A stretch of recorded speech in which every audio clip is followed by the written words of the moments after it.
Okay, welcome back to another episode of the I Hate It Here podcast. I will not be singing today, much to everyone's disappointment. I am super pumped to have Sarah join me today because, fun fact, the first time I met her, she ran after me at a conference around a corner and said, "Hey, you're that girl who sends me a lot of emails." And I've never been more happy to be recognized in the wild. It was truly a celebrity moment for me. So Sarah, thank you. I mean, listen, I'm so weird that when people tell me they're a fan, I'm like, oh, what do I do with my hands? Like, I just never know what to do. So, I mean, like, and then we just bonded. Sarah and I just like instantly bonded. And I went to Texas. I went to Austin, Texas, and we hung out at a Rippling event. More on that later. And it was just such a good time. And I feel like we just instantly vibed with each other. We met each other's energy where it was. Personal connection. We live in DC. I lived in DC. HR. Love it. HR, what we're here to talk about today. Just kidding. I love HR. Okay, but before I get to it and we start talking about today's topic, will you introduce yourself for everyone, please? Yeah, absolutely. So it's nice to meet you all. My name is Sarah. I have about 8 years of HR experience, most notably and most recently, I guess, during the pandemic, I was getting my master's degree in HR while simultaneously trying to build HR departments. Pretty wild. So I was the HR party of one at a small early stage tech startup here in LA called Steno. And then shortly after that, moved over to Tilt out of Fort Collins, where I was part of a small but mighty team there. And then since then, as you mentioned already, Hebba, I joined the Rippling team. I'm a senior HR solutions consultant on this team, which is a little different than a traditional HR role. So I like to say I'm an HR manager in recovery now. But what that means really is I don't work directly on an HR team, but I talk to HR leaders every single day about their processes, their pain points, the tools that they use, and ways that they want to improve those workflows. So I help these individual HR parties of one, or even these small but mighty teams, understand how they could leverage Rippling to streamline their HR operations and overall business needs. First of all, I love that. I say that all the time too. I'm always like, I love that. But I do, because when you have worked as a team of one, and then you also get to interact with really great software to make your job even better. There's something there. And I love Rippling. We're both holding up our Rippling mugs right now. It's hysterical. Cheers. Cheers. That's really cute. And I'm excited to dive into that experience today too, because have I been an HR team of one? I think no, I think I've been a team of one or two. I've never been just me. So yeah. I'm really excited to talk to you about that today, because you have done that. And that is something very interesting to me. And I know a lot of people who listen are also HR teams of one, or they have very little resources. So we're going to focus on that today, or HR party of one, as Sarah likes to say. So talk to me about unique challenges that come with being an HR team of one. Yeah, I think, as a business, you get relied on for a lot of those things, and it can be really taxing, right? You are the go-to person for everything that they need on this front. And so when I started to think about what people operations was, I was able to kind of sort everything into two distinct parts. First, what is the people stuff, the fun stuff, the onboarding, the employee engagement, talent management, recruiting, all that. And then what was the operations, thinking the really nitty gritty HR stuff, the offer letters and the policies and the corrective action and the regulations and all that, not so fun stuff. And at my org, I was also responsible for payroll, which I know, hot take, everyone in HR is we shouldn't touch payroll. But when you are responsible for, managing the regulations and also have to be involved in one of the highest expenses basically for every company, it was really, really important. And having to work with finance to make those critical decisions was just an extra responsibility that was really valuable. And I took away a lot from that experience, but definitely hard. So to answer your question, it's really hard to manage all those different things and what you're responsible for on a day-to-day as a single individual team of one. It's balancing the people in the business. I think that is, I think personally, the most unique part of being a team of one is like the business sometimes needs things that the people would need the different thing. And then you're by yourself with that entire responsibility of how do I manage all of this? So it feels like an impossible job. 1,000%. And then add in that component of being at a startup where everyone is a leader. Everyone is a driven, high functioning, motivated contributor to the team. Everyone has a vision of what good looks like and how we should do it. And sometimes people are reinventing the wheels on two different sides of the org. So it's really important also to understand, how people are doing things, how they want to do things, and, what the philosophy is as an org for how we want to drive to those initiatives. Yeah. And hot take, I don't think payroll should sit in HR, but I have had it as well. And I've had it in finance. And I think it's like a hot take. People are going to listen to this and be like, oh my God, I have an opinion on where payroll should sit. My thought is finance. I think it needs to be a partnership. It's a cross collaboration, right? Like I need to be the one to tell you someone's getting promoted and they're going to have a salary change, or maybe that someone's department change, and all of those, like you think what happens in like the HRIS, all those functional changes, but that needs to feed over to payroll. And then I need to make sure also that all of that data related to like time card punches, if we have hourly employees, like, are we following the right rules? I live in California. California is tricky, right? Like, got to make sure that that's all handled correctly. And so I think at Steno, I did like take over payroll initially and work like really closely with the finance team. But as I was transitioning out of that role, did try and share as much as I could with the finance team and really make it that partnership where there was a clear division of labor of who is responsible for making sure like payroll is paid properly, but who is responsible for pushing the button and accounting for it and all of that. Those were two distinct roles for sure. Okay, so as an HR team of one, you're wearing all those hats, right? Everything you and I just talked about. How do you actually manage your time effectively and prioritize the tasks to ensure that you're working on the things that are most critical to your organization? Yeah, that's such a good question. And it's so interesting. And the reason I mentioned about my master's degree is because I started, it was hire number 40, first HR hire at this company while I was getting my degree, while I was, knee deep in textbooks, not the kind of books that you like to read, I imagine. No. But I was knee deep in those textbooks. And so I had an idea of what good looked like or what the textbook version looked like.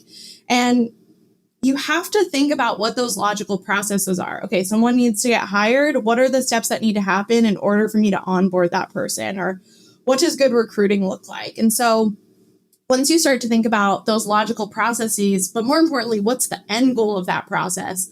Then you have to think about, okay, who's going to do this? Is it a person? Is it a tool? Is it technology? And then what ways can I make this really streamlined? How do I automate it, make it really efficient? And it was actually, ironically enough, it was the CTO, the Chief Technology Officer at Steno, who originally introduced me to Rippling because he thought, this is really cool technology. I like what they're doing over there. By the way, their HR tool, like you should check it out. And now I know that Rippling is so much more than that. But after so many years of experience with ADP and TriNet and all these other like really old school tools, I was so excited to see how Rippling can help me achieve a lot of those goals and scale the business in the way that I wanted to, with those end goals in mind, incorporating a lot of that automation and all of the things that I really wanted to do to like drive these initiatives forward. So what I'm hearing is tech could be the solve to being more efficient at our jobs. Tech. I know that's what you preach, and I fully believe it. I mean, my first job out of college, I worked for Apple. So, as a girl who loves her phone. Yeah, you're like, I get it. A little fangirl moment. Yeah, exactly. Yeah. I feel that because there's so many things when you're just a team of one or you have very little resources, if you have to spend your time manually doing anything, I almost feel like that goes in the bucket for me of like waste of time. Like if I have to manually do this process every time, it's not going to scale well. And if I don't have a solution that lets me do this quickly, like then I'm going to spend my day working on things that are maybe important, but aren't going to actually drive the business forward. We were hiring about 10 people a month. And I got up Oh to my about God. 80 people before I hired a generalist to come work on my team. And the good news was I hired like one of my best friends in the world to come work with me. But yeah, it was a lot of work. And I don't think I could have been successful. And I actually attribute a lot of my success to what I was able to do with technology, with the help of a tool that turned me into an octopus, for lack of a better phrase. No, I agree. The tech to me is just, it can save so much time, which I like. Yeah, I'm always thinking about how do I save my time because I have such limited of it. And so if like there's a tool that can help you save time, like you were hiring 10 people a month, that's wild. That's like 10 people to onboard, offer letters, schedule the interviews. There's actually a couple of us on the solutions consultant team here at Rippling that were previous Rippling customers. So it's a very, it's not the normal profile for this type of role, but we've used the product. We understand the pain points that some of our other customers out there are facing. And it's been really cool to collaborate with, one of my best friends at work now, he was for one of our larger customers in the enterprise side. So it's been really interesting to see how different HR leaders have approached using Rippling, how we've come into this role and how we talk about our experience with Rippling. It's been really powerful, I think, of course, for Rippling to have all these people who can advocate, but also just for us to share ideas and to really collaborate on like, what does someone mean when they're asking about, personnel action forms, and what does someone mean when they need to think about headcount planning? Like we can really be that technical expertise, but also this industry expertise to help drive, the evaluation and help people make decisions about this type of technology. Yeah. I think it's always fascinating when people love the tech so much they go work there. I think that just like speaks volumes, honestly, especially for like HR tech, where I know everyone has an opinion on HR tech. I think it's like one of the worst industries to work in when it comes to technology because it's not really a decision like we also as HR leaders can completely just make, right? Because it impacts everyone across the org. So if you choose a bad technology, like I've worked places where employees have been like, I will not use that system. Or I have to like beg them to log in to do something. And I'm like, I don't want to have to beg you to log in to do the thing that I told you to do. I want you to like not feel excited to log in, but like at least not hate logging in, Right.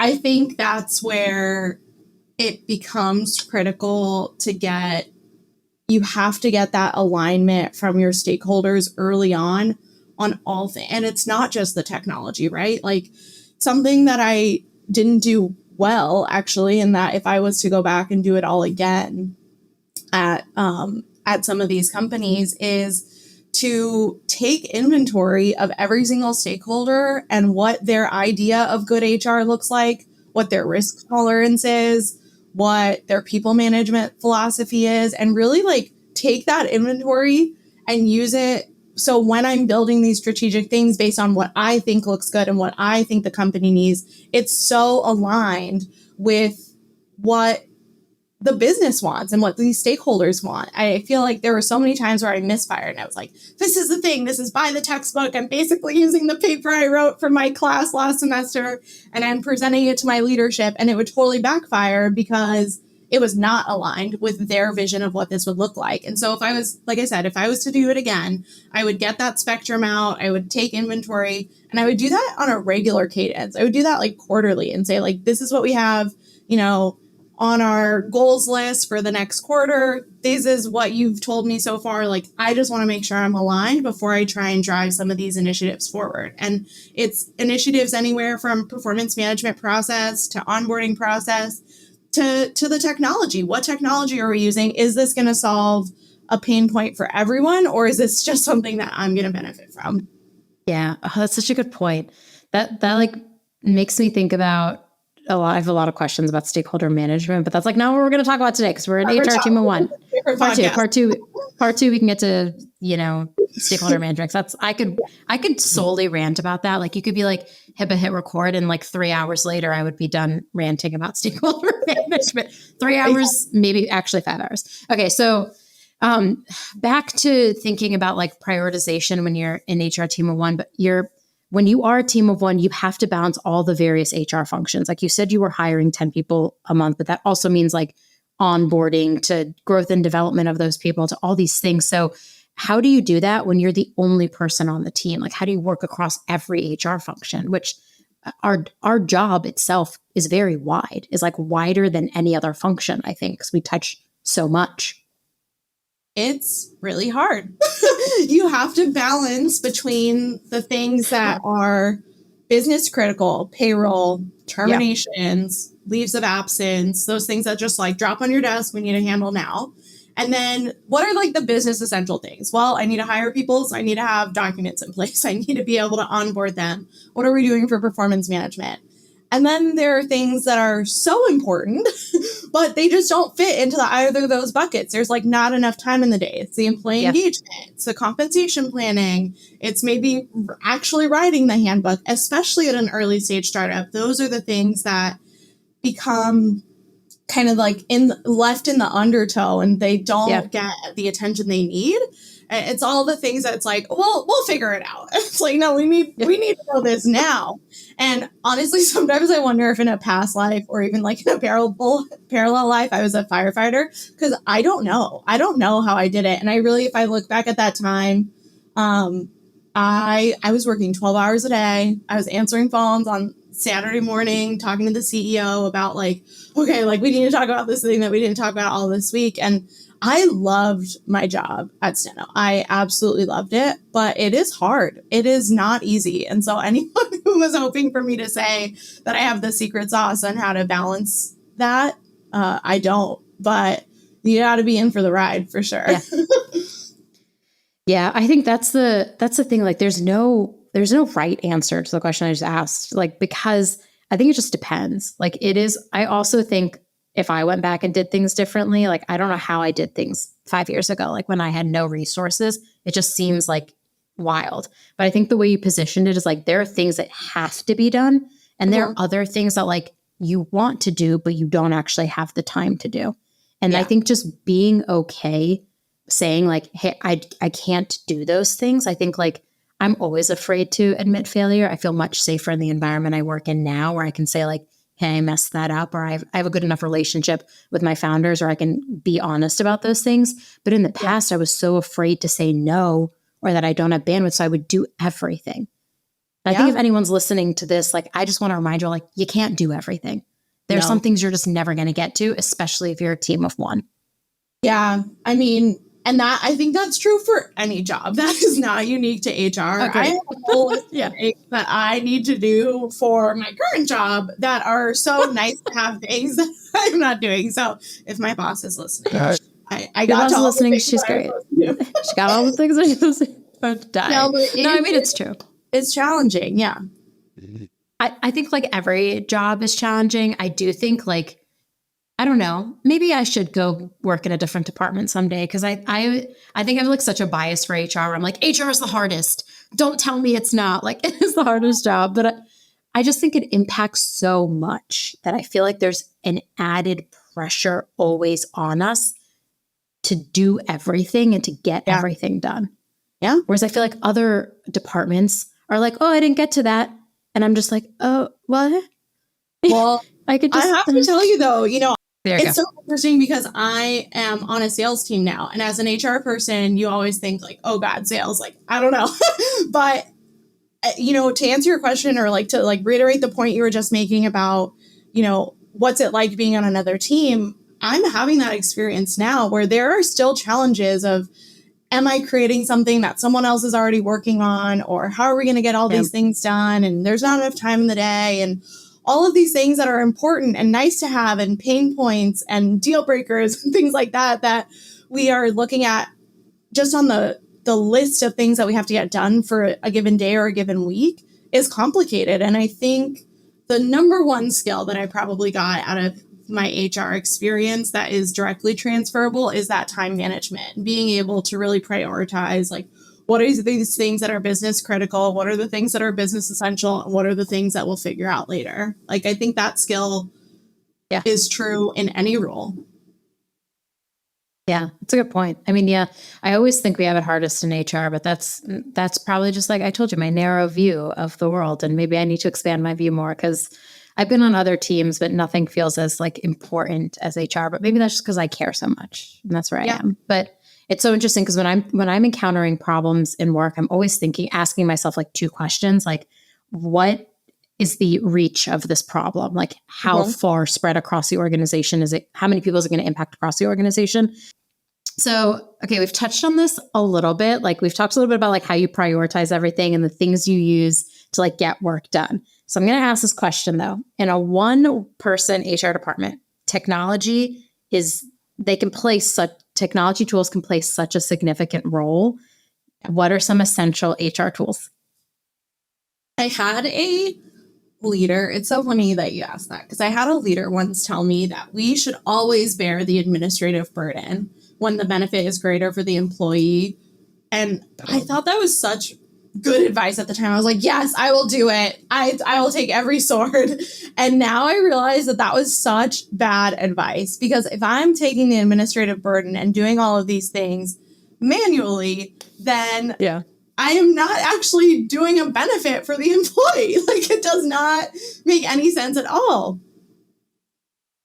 So I think if HR is too bogged down with all these manual processes, then of course you can't get to those strategic things. You can't focus on the people, which are, it's in Apple's, like the first thing on Apple's, what do they call it? They call it their manifesto or something less culty. Their values. The most important asset is our people, right? And so to answer your question about technology and tools, I 100% Rippling.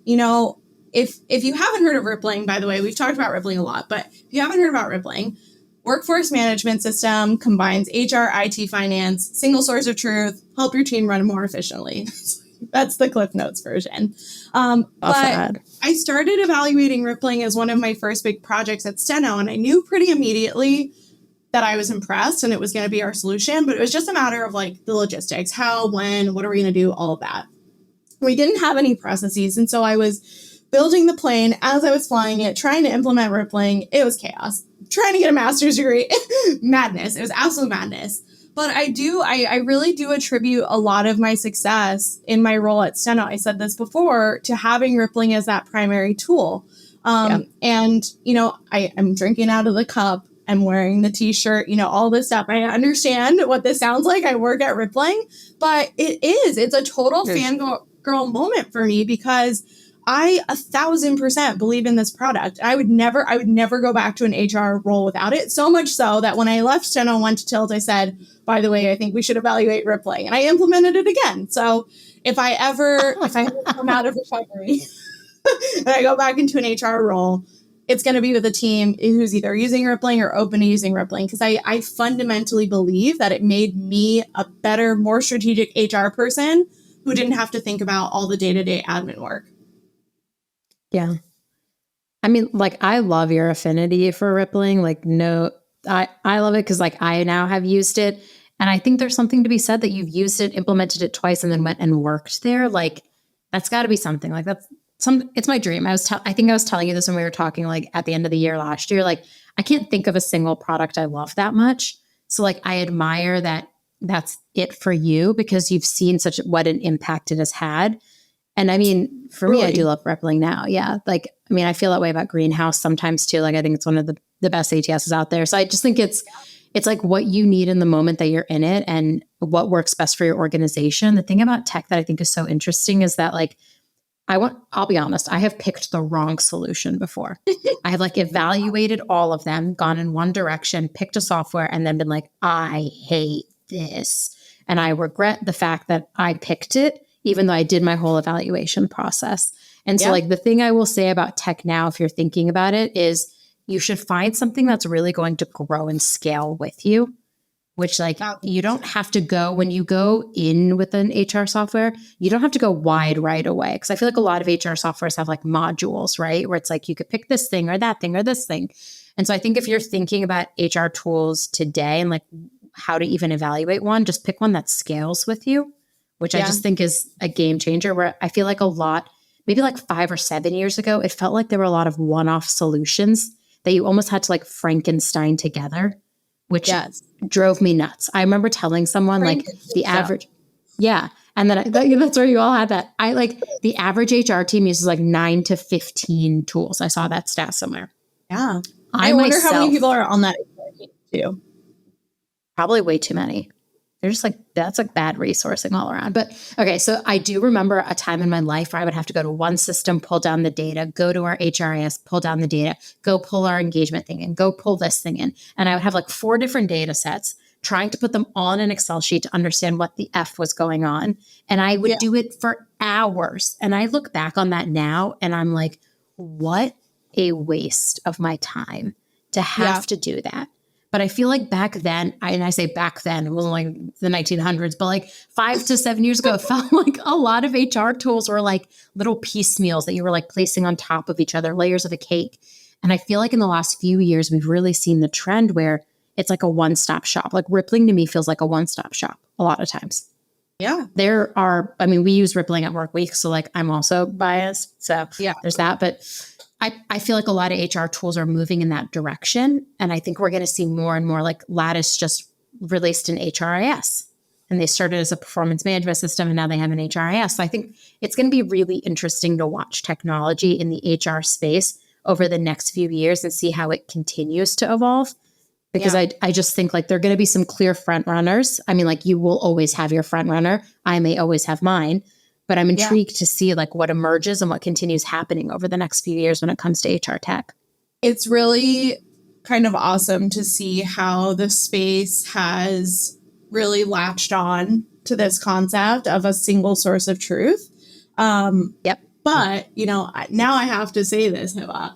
Buyer beware of bolted on Franken systems like you were describing, like teams that are building these tools out of acquisition, or are they building them natively? And I think that's the primary difference that I always go back to when I tell people about Rippling, is that it is operating off of the data and attributes that are true about your employees. And all of that feeds into these different product verticals, payroll, time and attendance, benefits. It's all feeding off of that same source data that allows you to run the report that you were talking about and have everything interconnected. So yes, it's very cool to see so many players in this space. I have a favorite. I don't know. I don't know. We haven't noticed. We haven't been very clear about it. Like maybe we should. I get it. I really believe in it. Yeah. And I think your experience too, where you've been an HR team of one so many times, honestly, like with a really great tech, it's like you're an HR team of two. And a lot of the tech itself, like, I don't want to go as far to say it wouldn't cost as much as like an additional headcount, because I don't like the idea of like, let's replace people with a tool, but it's more like it supplements you to do your job better, honestly. Then you can hire. So I had Rippling up and going by the time I hired, her name is Megan. I love Megan. Hi, Megan. By the time I hired Megan, we had Rippling up and going. We had processes, things in place, but there was that like next level of strategic initiative that we wanted to do that I was going to own. And we needed someone to just like man the ship, make sure that these people were getting not only like brought into Rippling, and there is still maintenance. Like I'm not going to sit here and tell you that there's no maintenance with Rippling, but get people onboarded, bring them in, but then also facilitate onboarding experience and facilitate that employee experience.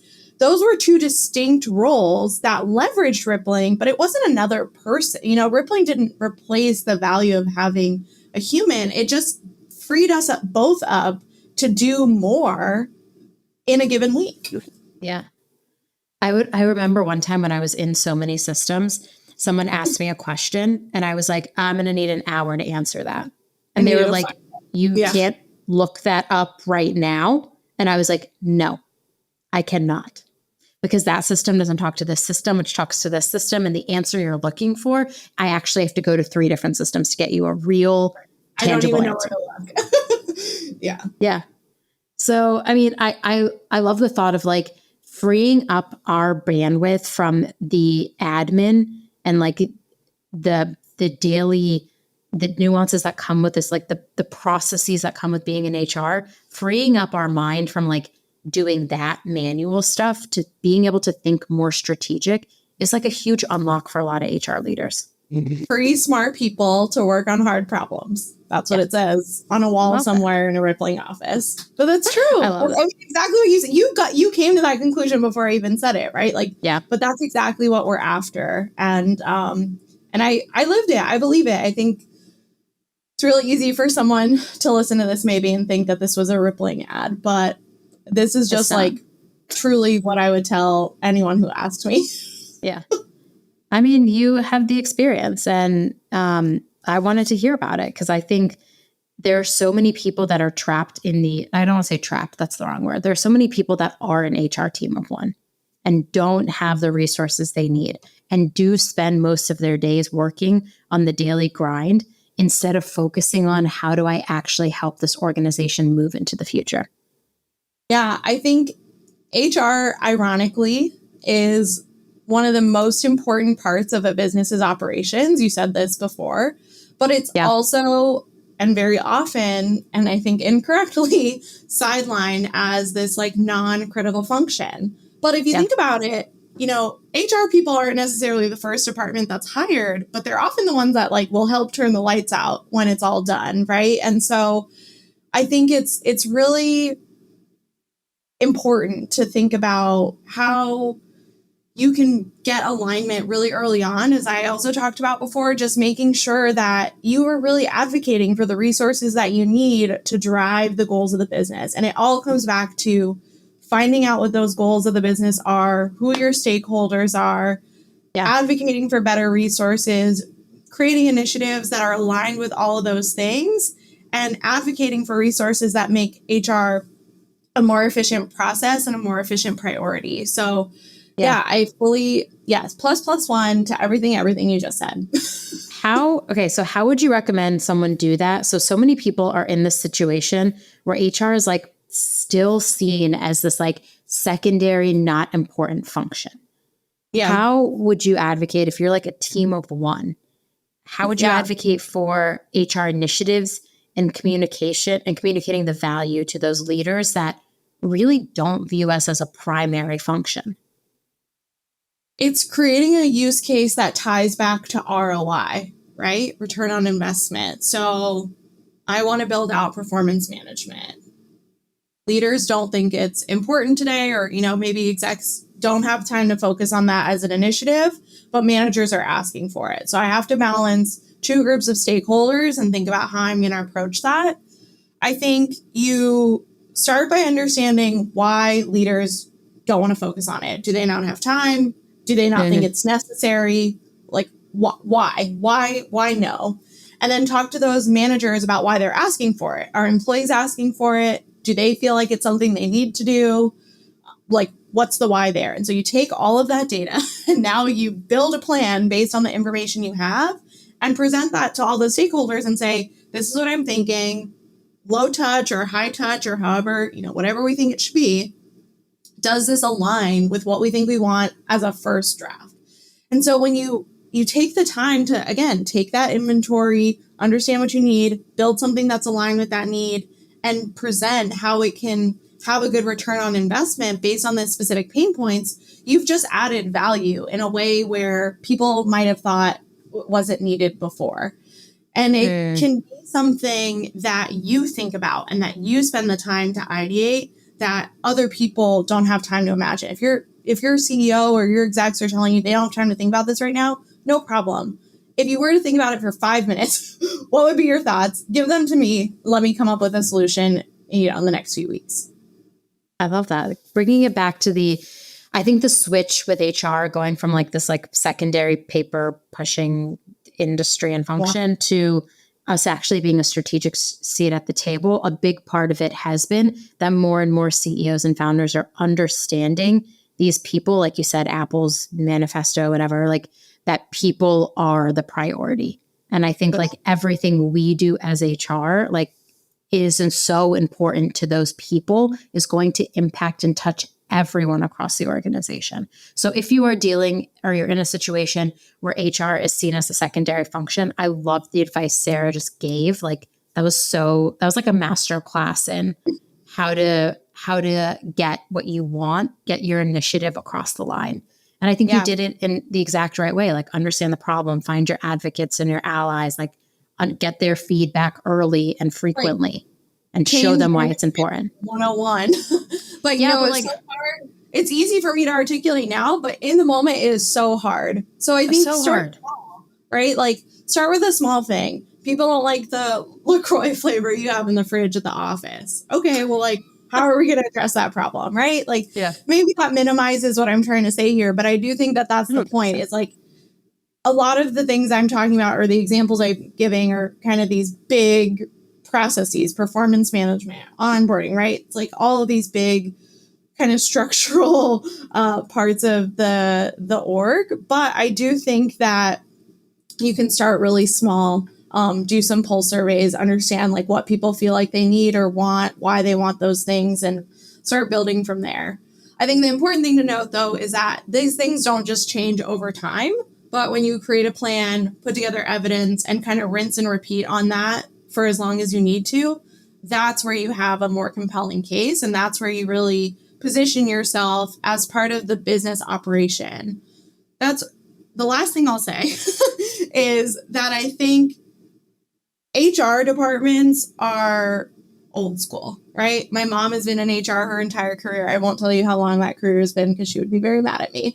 But my mom has been in HR her entire career. And when I talked to her about some of the things that I was working on at Steno and the challenges I've had, she was in awe and so much admired how critical I was and my role in the work I was doing was to the business operation. And so that to me clicked a light bulb, or turned on a light bulb, clicked, whatever you want to call it, that HR and people operations are old school and new school. People operations is how we're focusing on the people and what that operation is, and really being part of that full operations org or umbrella in the business. And so I think people operations is such a critical name change and a shift. And when you start to think about what does people operations mean and what is HR, they're different. HR is the nitty gritty. It's the details. It's kind of like the catch-all for all these things that we've been talking about.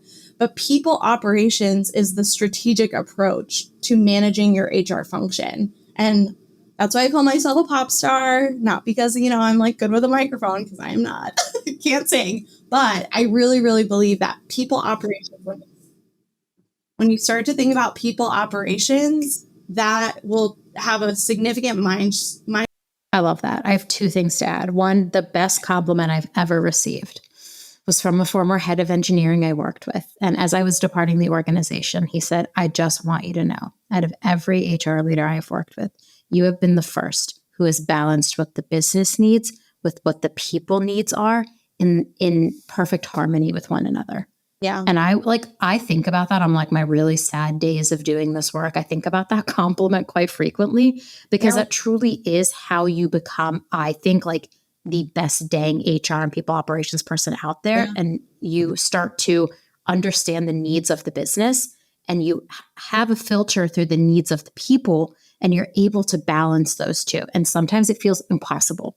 Like when you have to do layoffs, that's like an impossible situation where you have to do the business before the people. But there's a lot about how you do a layoff that actually is people first thought. Are you kind when you do it? What can you offer them? Are you communicative? Do they feel fear or not feel fear? So that's one thing I think about quite a bit. And the second thing is when you were talking about the HR people ops name change, I posted this meme on LinkedIn as a joke. So as a joke, I thought it was like a funny joke, like, right? It had the two casts of the Mean Girls, like the original Lindsay Lohan and the revive with the Renee Rapp. And it was like HR was like the OG Mean Girls one and people operations was like the new one. And I just thought I was making like a funny joke. And people in the comments were like actually debating what our function should be called. Wow. And people were like, here's why we should be called people ops. And I was like, what? Why am I getting so many comments on this post? I literally was blown away. I was like, I was just like kidding with this. Like I was like being kind of like funny. And now everyone's like taking this very seriously. But I think it's different, right? Like what I think, it's so funny that you say that. I don't think that HR or people ops is HR. I think people ops has HR, right? And that's like a distinct thing. So yeah, it is.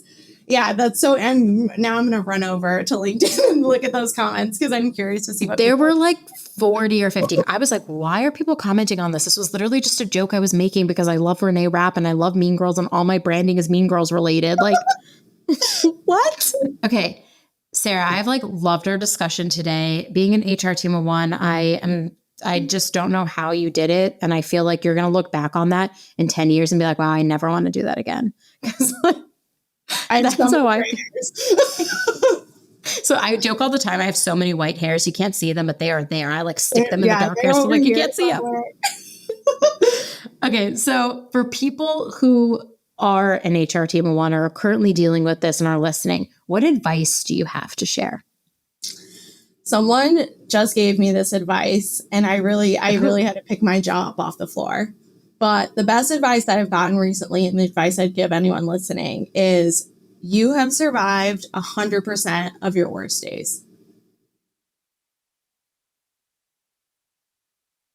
Meaning every single day that you thought was a bad day, any time that you had to cry to your CEO or cry to your mom or cry to whoever, you survived that day. You came back the next day and you kept going. And even if you left and you were like, this ain't for me, I'm out of here, you survived that too. So you survived 100% of your worst days. That's really beautiful. I love it. It's like, I'm going to sit with that for a little bit. Put it on a mug. Say it before I go to bed. Put it on a mug.